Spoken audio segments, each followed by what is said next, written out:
The Square Ball Podcast.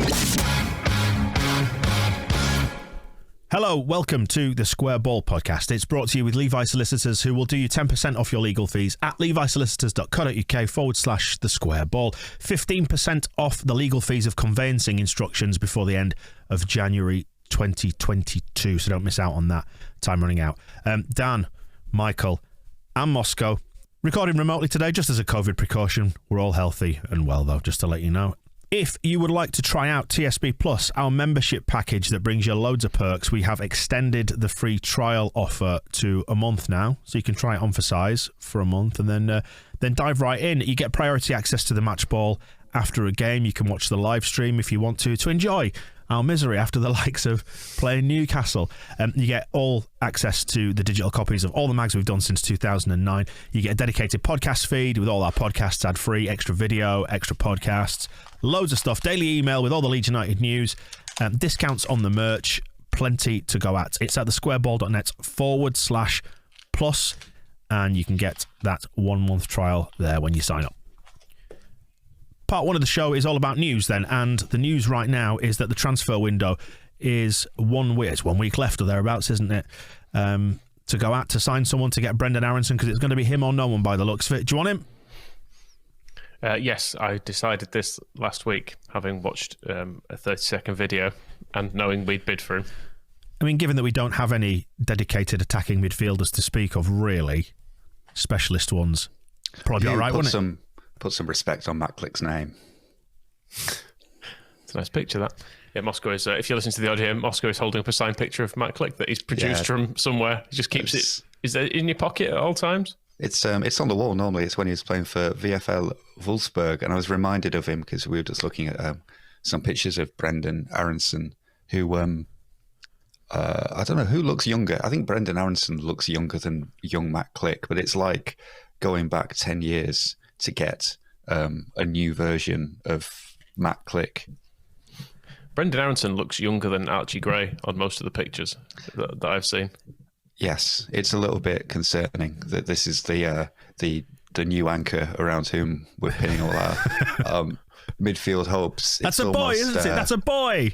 It is a boy. I almost feel like maybe waiting till summer is the best thing to do, because then we can kind of get our heads around the idea that he looks like he's never shaved. Him and Dan James, the intimidating midfield. He does look so remarkably fresh-faced in that he reminds me a little bit of like Frodo and Sam, because he's got the messy mop hair, and he could go looking for rings, couldn't he, if he wanted to? He has done a lot, though. It's one of these things with it seems to be about MLS in particular, because Jackie Harrison had quite a lot of games for New York City before he even got his loan to Tony Pulis's Middlesbrough, and it gets forgotten. I think he's still only 24, isn't he?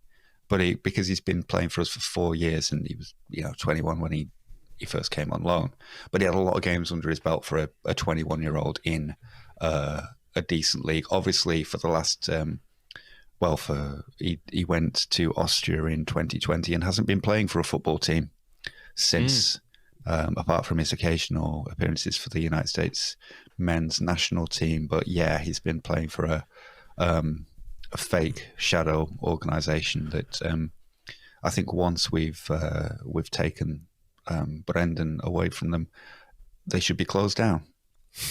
Well, just as they closed down Austria Salzburg, for people who don't know the story of this, Red Bull came in and took them over, took their badge off them, took the team colours off them, and it became a bit of soft drink branding, didn't it? It became an offence to go into the stadium with the old colours, didn't it? Because they used to wear the violet and white, and they still do. The true inheritors of the Austria Salzburg history started again and kept the colours and kept this. I think Red Bull have now put the old club history back on their website, but one of the moves they made when they came in was just to delete everything that Austria Salzburg had ever done. And unforgivable. They are awful, terrible people who, if you were to close Red Bull Salzburg down tomorrow, nobody would care. That's why they're not a football club. Whereas Austria Salzburg got closed down, and everybody cared enough to restart again. And if Leeds United got closed down, people cared enough to start again. If a Red Bull club gets closed down, you just shrug it off. Oh, it's the end of a franchise. So we are much better rescuing young Brenden from there and bringing him so he can discover what a proper football club is like. Why are we trying to keep their whole project going then by offering them 20 million or in excess of that to... We're not going to pay. Oh, that's fine. We don't actually do it. That is an absolutely fair point. We'll just pull a Jean-Kevin Augustin on them and just not give them the money, and I'm absolutely in favour. We should say we are in that weird hinterland now between the second bid having gone in and we haven't yet heard exactly how that's been received. It hasn't been rejected to the best of our knowledge at the time of recording. Whether that changes between now and the end of the window, who knows? But it's a strange one, isn't it? Again, we've done that thing of pinning all our hopes on one player. They seem to be saying they want to keep him for the rest of the season, but there's really no point. They've already won the league, more or less. They're going to go out of the Champions League to Bayern in the next round. They're keeping him for 2 games. Just let him come. This is the sort of entitlement that I think we're completely against, on board with now. And there are strange things to do with his fee because they bought him from Philadelphia Union, and doesn't he trigger some extra payments to them if he does certain things in the rest of the season, and how much of a sell-on fee Philadelphia Union are entitled to is also in play. So there's quite a lot of complicated bits in there, but it would all just become much easier if they just gave him to us. Yeah, I think, to coin a Yorkshire phrase, stop playing silly beggars and get it done. That's what needs to happen. But he's buggered off to America, though, hasn't he, to on international duty. So that's a complication, but you can still, fax something to him, I suppose. Email as well. Have you heard of that? We've got emails these days. They can do stuff like that. Victor also got on a plane, didn't he? So he obviously he's not happy to do things over the phone anymore. He's presumably smashed them all up already in this transfer window, so he's having to just go in person now. But he went out there, didn't he? And Aaronson left. Yes. That's not to say it can't still... Went over the Atlantic to get away from him. That's not to say that it can't still be done, but they've got fixtures against El Salvador at home in the States, away to Canada. The old... what's that derby going to be called? They're playing in Hamilton, which is just over the border by the looks of it. It's not. It's close to Toronto, isn't it? I think the only thing I know about Hamilton, and if we have Canadian listeners, please apologise, but I read a book about some serial killers there. That's it. That's all I've got. Oh, fair enough.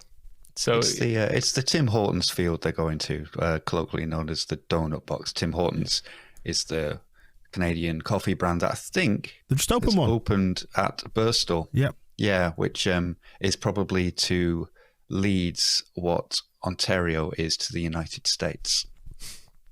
I think that might be the extent of our North American knowledge for now. We need education. All I know is I love Canadians. They're great, and I apologise for everything I just said about it being like Birstall. And the next time we have a meeting... But then people in Birstall are great as well. That IKEA is splendid. The next time we have a meeting, let's get down to Tim Hortons in Birstall, and maybe we could start some sort of movement towards twinning the towns, Birstall and Hamilton, something like that. Yes, in honour of Brenden Aaronson. Right, other who has probably never been to Ontario in his life. Other transfer news now, by the way, then. Young lad at Derby, we mentioned him, I think, in passing. Jason Knight was linked with us. Although Kinnear was saying in the programme, wasn't he, about the transfer strategy, the stories that sort of back this up, that Aaronson is the only one that we seem to want, so maybe not for Jason Knight, but we will see what happens over the coming week, I guess. I mean, he was cheap, and from Derby, I think, was part of the reason. It was like, well, if they're selling shit off, we'll see what they've got. It's like when you stick your head in a shop when you see a decent sale sign. Is he young enough for the under-23s? He's played 100 games in the Championship, so it'd be a bit of a kick in the teeth, I think, to bring him in and you can compete for a place with Archie Gray. As Ken Bates used to say, well, he'll be unemployed in a couple of weeks when Derby go bust. He'll be glad of the work. Hey, speaking of the 23s, they played at Blackburn last night, as it is, that we recorded this, and got a bit of a spanking, and it does seem to be that the impact of losing all the first team and pulling all the 23s into the first team has killed the season for the 23s somewhat. I think this was just the impact of them being crap. Oh. It wasn't a terrible team by any means. Max Dean was up front. young, I suppose. It's an under-18s playing up, and but the midfield was Jenkins and who else?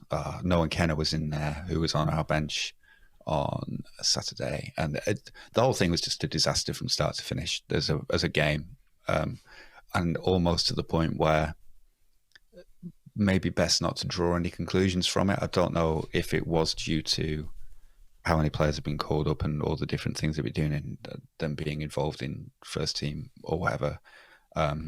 That's probably for Mark Jackson to try and understand, but it was that bad that you needed to just go, we'll see you next week. I've only seen the highlights of it, but the defending and goalkeeping for all of them just makes you think, oh dear. We just kept giving them the ball back, and that was it. It was like couldn't pass to each other, and even simple kind of layoffs would just go out for a throw-in, and it's like good players doing bad things. So that's why you kind of think, well, maybe it was just everybody's, I don't know, gone weird for a night. We saw Matthew Joseph, to give him his full anglicised name, in the 23s for the first time, young striker. Those clips of him in training looked good as well. He hit the ball twice nicely into the goal. So is he ready for the first team? That's what I want to know. Angus said so. Angus said that's what we're doing. I don't think he said that we were going to be putting Mateo Joseph straight into the I'm just looking at the notes now, and it definitely says here in black and white, we will soon be playing Mateo Joseph in the first 10 team. minutes in the under-23s is more than enough preparation. We don't need to sign anyone ever again. Is he great or is he terrible? I want you to tell me one or the other. I mean, having watched him for 10 minutes. He has significant soccer heritage. Do we know about his family connection? No, I don't think so. No. You obviously don't read the daily propaganda emails that TSB Plus subscribers benefit from every evening. So if you are one of the people who reads that, thank you. And you will already know this, so forgive us for boring you with old information. His dad is the cousin of a former Liverpool player, and I will give you each one guess. Michael. His dad is the cousin of a former Liverpool player. Who is the Liverpool player? Is it... Are we throwing Spanish? Is it Xabi Alonso? It is not Xabi Alonso. Dan, one guess. I'm just having a think while looking back through the propaganda email. No, I wasn't allowing time for this to happen. And it's too much stuff. I've got a filter. I'm just going to have to set up a filter to put that straight in my bin because it's too much. There's too much good information there for a simpleton like me. People paying to enjoy it every day. We really appreciate your ongoing support, and we couldn't do what we're doing without you. Dan is sitting in a studio that you paid for, and I love you and revere you and respect you. And I'm glad that we get to do this. What was the answer? With your support. What's the answer? Well, you haven't guessed. I don't care. Just say an old Liverpool player. Say Jimmy Redknapp. Have you done Ronnie Rosenthal? Matteo Joseph's dad's cousin is Emil Heskey. Great. Do you know what? I'd heard that. Yeah, I hadn't remembered because it was bad information and I didn't care. It's great information. That's one of the best facts ever about anything. Anyway, LUFC women lost to Alnwick Town in the FA National Women's League Plate. Such a snappy name for a trophy, isn't it? Is that a cup competition then, is it? It is. It's a plate, a cup and a trophy. It splits, doesn't it, weirdly? Is that the one that splits it? If you win in the first round, you go into the trophy. If you lose, you go into the plate or something. It's mad. A weird setup. All the upshot of all these cup competitions is they haven't played a league game since October.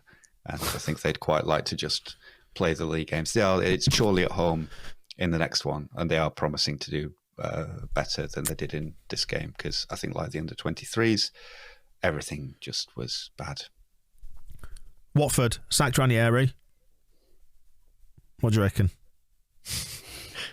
Bring in a young, vibrant manager, old Hodgson. Yeah, it probably won't work, will it? A 70-year-old Ranieri out and a 74-year-old Hodgson in. I put the list of their managers on the prep sheet. It feels like they're just a better version of Cellino, aren't they? Really, the way they run Watford.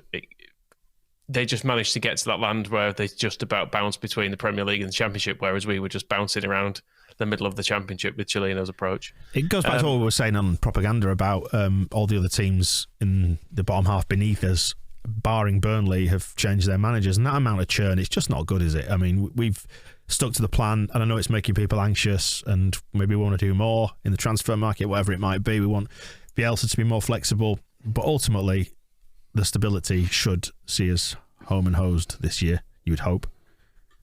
There is part of me that's toyed with the idea sometimes, and I'm sure I've mentioned it on previous podcasts, of saying you get rid of the January transfer window and even prevent the option of sacking a manager, and you just say, right, everybody get your squad together, get your coaches together, ready for the start of the season, and then that's you until you've played all the games. Can't sign anybody, can't sack anybody, can't replace anybody. Just make your plan, stick to it. And it's crazy, you know, people always talk about football like it's like really intelligent business, and how, you know, you don't understand the work of a chief exec. None of them know what they're doing. I do really like the idea that a manager can basically know that he's going to be sacked before the end of the season and just really sack it off. Just be like, if you're down, if you know you're not going to be back next season, just be coming in at like 2 PM. You've missed training. Yeah. So what? Can't sack me, can you? What are you going to do? Well, that's it. You've got to make sure that the person that you select isn't going to be somebody who'll do that. So it all builds in part of it. And it's not just the kind of the purity of approach that we all appreciate with Bielsa, and that we're probably all really, as Leeds fans to outsiders, like really annoying in the way we regard it. But there is, you know, it's the way he talks about believing in what you do on the pitch has to be absolute, because a plan B is like a sign of a lack of confidence in what you're doing. There is something about Leeds at the moment, if they don't sign somebody in this window because they think what we've got is enough to stay up, is brave, especially with the amount of people who are saying, don't do that, sign somebody. It's kind of brave to say, no, actually, we have confidence in the squad that we built. We said at the start of the season they'll be fine to keep us up, and it's January. We still think they're fine to keep us up.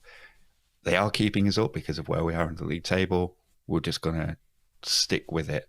And you know, the other word that goes along with brave is terrifying. So that's where we're at. But it's interesting to see a team or a club actually doing that. Comparing us to other clubs then, we've had similar incidents regarding crushing towards the turnstiles. So we've seen the Chelsea statement that came out off the back of our fans trying to get in there and basically them washing their hands of it and blaming our fans. We've had a similar... Their statement seems mainly to be based upon something South Yorkshire Police released some years ago. They basically have said that it was Leeds fans' fault. People turned up late.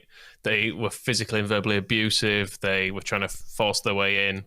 They did provide enough security and police, but it was your own fault. And what you tend to find is under these circumstances that there may be some choice words get exchanged when people are getting squashed near turnstiles and going, can you fucking sort this out? This is a joke. But it's never quite remembered like that, is it? And you contrast this with what Leeds have done, which is to say that they will work with Newcastle United Supporters Trust and West Yorkshire Police to deal with what happened at Ellen Road at the weekend, which seems to have been, we don't know, but you know, based on the anecdotal evidence so far, stuff like the barcodes not getting read on tickets, plus presumably the COVID checks might have slowed people down a little bit, and all that sort of stuff. And presumably Leeds United will be far more cooperative because we're a much nicer club than Chelsea. How dare they criticise the modern West Stand? I don't believe there's a single problem with that stand. It does seem from our end to have a simple common source. All the evidence I've heard from, all the stories I've heard from Newcastle fans, it seems the tickets just weren't working on the barcode readers on the turnstiles. So they were asking stewards to let them through, and they were letting some through, and it ended up backing up, and nobody really had the authority to do something. So, and I think most Leeds fans know the experience of having to, you know, with the turnstile, you know, the trick of you have to pull it back to make sure it's locked, and then push, and then scan and push forward. So we who go every week, we kind of know that system. Newcastle as well, I think their tickets will have been printed at Newcastle, so there's that other element. So I think there's a pretty clear, from the story so far, identifiable point of failure, which the 49ers were supposed to have fixed by now. I think we would print the tickets, I would suggest, and then send them to Newcastle. Surely we're printing the tickets. But I know exactly what you mean about the turnstiles, because I witnessed it about 2 or 3 times in front of me on the way in on Saturday. And I mean, I know it's just one person's, like you say, anecdotal evidence, but I always do. I always give it a pull towards me, so I know it clicks back, then scan, and then go through, because otherwise you can end up getting locked out. Yeah. The trust on the Chelsea thing, the trust have done a good statement on it, basically saying that so many people complained about this. You're absolutely wrong. So we're going to fuck you up. We're going to have a word with the ombudsman and see what he says about it. The number of people who complained about a Chelsea game, it's far too many for it to be a case of people causing trouble. It was lots of very ordinary match-going fans just saying it just wasn't working, basically. Yeah, and what Dan said before about Chelsea's response sounds about right, where people do get angry in those situations, but that's not a reason to not sort it out. It's like, some of the fans started swearing and getting angry, so we just left them. That's not good enough. Hopefully that will get a better response from Chelsea in the end, and then the version at Leeds should have a simple solution, because they just need to rip all those barcode scanners out and sort the turnstiles. They all need, whether it's part of a bigger ground development, I don't think we can wait that long. I think we all know that they often cause trouble. There are often Leeds fans having to go back to the ticket office to get another ticket printed because that one's failed on the way in and they can't use it again. So it's causing problems already. And then if it starts to cause safety problems, just spend the money, sort it out, and everything will be better and everything will go away. So there shouldn't be any kind of shade from Leeds on that point where it's Newcastle fans did this or that. Sort the turnstiles out. They'll have more money to spend soon, will Leeds, anyway, because they've got this warehouse clearance event that's happening at the Pavilion. Discounts, huge discounts, kits, scarves, accessories, and much more. Do you reckon that'll be about 2/3 lilac stuff? I'm massively intrigued by this. They've never done this before, have they? But they're moving stuff from the shop to the Pavilion. They've got that much of it to get rid of. Like a jumble sale. I'm hoping there'll be Macron stuff in it still. I'm going to go down and have a look. I'm picturing just that entire room full of Calmer Gold. Your next decade's wardrobe is waiting for you down there, isn't it? Loads of triple XL Calmer Gold Leeds away kits, and the I want you head to toe in lilac on next week's show. The sort of Dave Hockaday era Macron training polo shirts and stuff as well. That was all absolutely dreadful. I am intrigued. If you can pick up a signed photograph of Darko Milanic while you're down there, then that's lovely. That might be useful as well, which is what I'm holding up. I had a bit of an emotional time on eBay, so that's why. But I wouldn't be surprised if there's, it's Carlton Palmer's autobiography is always taking up space in the club shop, where other much better books could be stocked instead. I don't think you're going to get anything better than that, are you? Phil Hayes. Yeah, of course. Yeah. That wraps up part 1 then of the Square Ball podcast number 261. Part 2 on the way for you shortly. No preview this week because we've got a break for the internationals. So we'll do heroes and villains. The Square Ball podcast.